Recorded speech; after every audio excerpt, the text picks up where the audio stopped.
प्रयागराज महाकुंभ में साधु के भेष में घुसा बच्चा चोर, सुनकर सबके होश उड़ जाएंगे।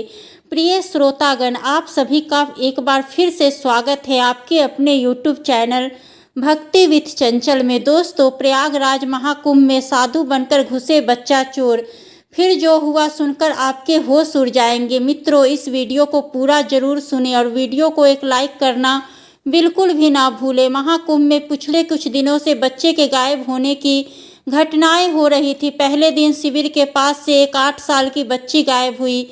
अगले दिन 11 साल का एक लड़का लापता हो गया। धीरे धीरे यह सिलसिला बढ़ने लगा। यह खबर पुलिस तक भी पहुंची, लेकिन महाकुंभ जैसे विशाल आयोजन में इतने लोगों के बीच सुराग मिलना मुश्किल था। भारत के प्रयागराज में आयोजित महाकुंभ पूरे श्रद्धा और भक्ति के साथ चल रहा था। गंगा, यमुना और अदृश्य सरस्वती के संगम पर आस्था का सैलाब उभरा हुआ था।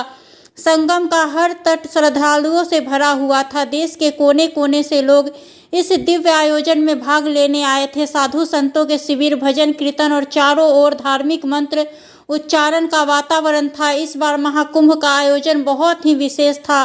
भक्तों की आस्था चरम पर थी, लेकिन इस पवित्र आयोजन के बीच कुछ ऐसा घटा जिसने सबकी आत्मा को झकझोर कर रख दिया। सेक्टर 21 के बड़े शिविर में उस दिन सुबह हलचल का माहौल था। श्रद्धालुओं का आना जाना लगा हुआ था। हर तरफ गंगा स्नान की तैयारी हो रही थी।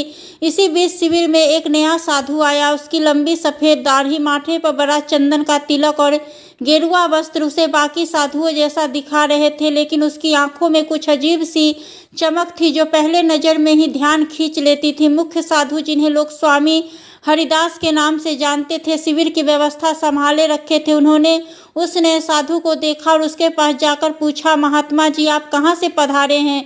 साधु ने सिर झुकाकर उत्तर दिया, स्वामी जी, मैं वृंदावन से आया हूँ। संगम पर साधना करने की बहुत इच्छा थी। यहाँ की महिमा सुनकर यहाँ खींचा चला आया। स्वामी हरिदास ने उसकी वाणी की मिठास और उसके व्यक्तित्व की आभा से प्रभावित होकर मुस्कुराते हुए कहा, यह भूमि अत्यंत पवित्र है। आप यहाँ अपने लिए स्थान चुन सकते हैं। संगम का यह तट साधना के लिए सबसे उपयुक्त है। साधु ने विनम्रता से स्वामी हरिदास का धन्यवाद किया और शिविर के एक कोने में अपना डेरा जमा लिया। इसके पास एक झोला था जिसमें से उसने चंदन और भस्म निकाली। वह धीरे धीरे मंत्र उच्चारण करते हुए साधना में लीन हो गया। शिविर में मौजूद अन्य साधु और श्रद्धालु उसे देखकर प्रभावित हुए। लोग उनकी वाणी की मधुरता और उसकी गंभीरता से आकर्षित हो रहे थे। कुछ ही देर में उसके चारों ओर लोगों की भीड़ लगने लगी। वह प्रवचन देने लगा और उसकी बातें सुनने के लिए लोग मंत्रमुग्ध होकर बैठ गए। लेकिन साधु की आंखों में जो चमक थी वह साधारण नहीं थी। उसकी आंखें लोगों की भीड़ में घूम रही थी, खासकर बच्चे पर। उसका झोला केवल चंदन भस्म से भरा नहीं था, उसमें कुछ और भी खिलौने, मिठाइयाँ और छोटे छोटे गहने। यह सब उसने बच्चे को अपनी तरफ आकर्षित करने के लिए रखा था। शिविर में काम करने वाला 16 वर्षीय अर्जुन, जो स्वामी हरिदास का शिष्य था, उसने महसूस किया कि नया साधु कुछ अलग है। उसकी आंखों में एक अलग सी चमक है। अर्जुन ने कई बार देखा कि साधु रात में शिविर से गायब हो जाता था। वह जानना चाहता था कि साधु कहाँ जाता है। उसकी जिज्ञासा दिन ब दिन बढ़ती थी। महाकुंभ में पिछले कुछ दिनों से बच्चों के गायब होने की घटनाएं होने लगी।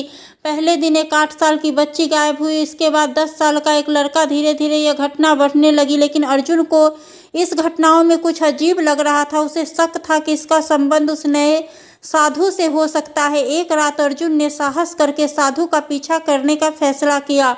उसने देखा कि साधु गंगा के किनारे एक सुनसान जगह पर गया। वहां उसने अपने झोले से कुछ निकाला और उसे जमीन में दबा दिया। अर्जुन यह देखकर हैरान रह गया। उसने यह बात अपने दोस्त सुरेश को बताई, लेकिन सुरेश ने इसे मजाक में उड़ा दिया। अर्जुन ने ठान लिया कि वह इस रहस्य को सुलझाए। उसने अगले दिन कुछ दिनों तक साधु की गतिविधियों पर नजर रखी। इसी बीच प्रयागराज पुलिस को एक गुमनाम कॉल मिली। कॉलर ने बताया कि सेक्टर 21 के शिविर में एक साधु विभिन्न गतिविधियों में लिप्त है। पुलिस अधीक्षक राजीव सिंह ने इस मामले को गंभीरता से लिया और जांच का आदेश दिया। उन्होंने अपनी टीम से कहा, हम इस संदिग्ध साधु पर कड़ी नजर रखेंगे। एक रात जब साधु फिर शिविर से बाहर गया तो अर्जुन ने उसका पीछा किया। इस बार उसने देखा कि साधु बच्चे को एक झोली में छुपाकर ले जा रहा था। अर्जुन ने तुरंत पुलिस को सूचना दी। पुलिस ने उस साधु को रंगे हाथों पकड़ने की योजना बनाई। कुंभ में उस दिन भीड़ अपने चरम पे थी। गंगा के तट पर हजारों श्रद्धालु स्नान कर रहे थे। इसी बीच में एक मासूम बच्ची जो अपने माँ के साथ आई थी अचानक खो गई। बच्ची की माँ उसे पुकारती रही लेकिन भीड़ में उसकी आवाज़ डूब गई। बच्ची डर के मारे रोने लगी और उधर अपनी माँ को ढूंढने लगी। तभी उसी समय साधु की नज़र उस बच्ची पर पड़ी। उसने तुरंत उसके पास जाकर कहा, डरो मत बेटी, मैं तुम्हारी मदद करूंगा। तुम्हारी माँ यहीं कहीं होगी, चलो मैं उसे ढूंढने में तुम्हारी मदद करता हूँ। बच्चे को उसकी मधुर वाणी पर भरोसा हो गया। उसने अपने आंसू पोंछे और साधु के साथ चलने लगी। साधु ने उसे मिठाई दी, प्यार से कहा, तुम्हारी माँ गंगा के उस पार हो सकती है, चलो हम नाव में बैठकर उसे ढूंढते हैं।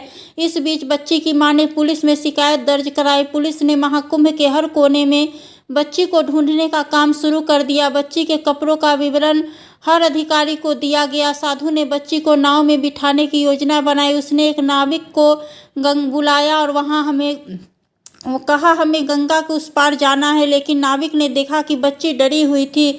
उसने साधु से पूछा, यह बच्ची कौन है? साधु ने झूठ बोलते हुए कहा, यह मेरी शिष्या है। इसकी माँ उस नाविक को थोड़ा शक हुआ तो लेकिन साधु के तपस्वी रूप को देखकर उसने कुछ नहीं कहा। इस बीच साधु को सूचना मिली कि एक संदिग्ध साधु को बच्चों के पास देखा गया। उन्होंने तुरंत गंगा के किनारे गश्त बढ़ा दी। जैसे ही नाव गंगा के बीच पहुंची, बच्ची ने घबराकर साधु से कहा, मुझे मेरी माँ के पास ले चलो। लेकिन साधु ने उसकी बातों को अनसुना कर दिया। बच्ची ने चुपचाप गंगा की ओर देखा और अपनी माँ का नाम पुकारा। यह सुनकर नाविक का शक और गहरा हो गया। किनारे से पुलिस ने साधु को पहचान लिया।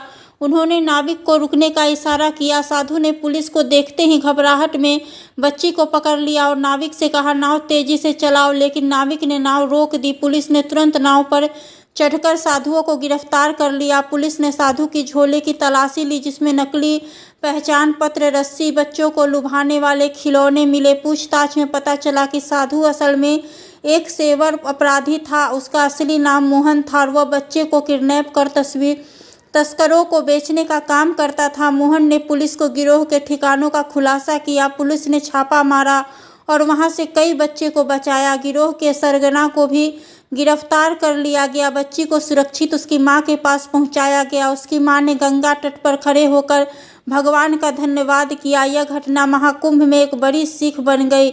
आस्था के साथ सतर्कता भी जरूरी है। इस घटना के बाद महाकुंभ में सुरक्षा व्यवस्था को और मजबूत कर दिया गया। अर्जुन और स्वामी हरिदास को उनकी सतर्कता और साहस के लिए सम्मानित किया गया। यह घटना महाकुंभ में आए लोगों के लिए एक बड़ा सबक बनी। इनसे सिखाया आस्था के साथ सतर्कता भी जरूरी है। अगर आपको यह वीडियो, यह कहानी पसंद आई हो तो वीडियो को लाइक करें, शेयर करें और साथ ही हमारे चैनल को भी सब्सक्राइब करना बिल्कुल ना भूलें। वीडियो को अंत तक देखने के लिए आप सभी का दिल से धन्यवाद। जय श्री कृष्ण।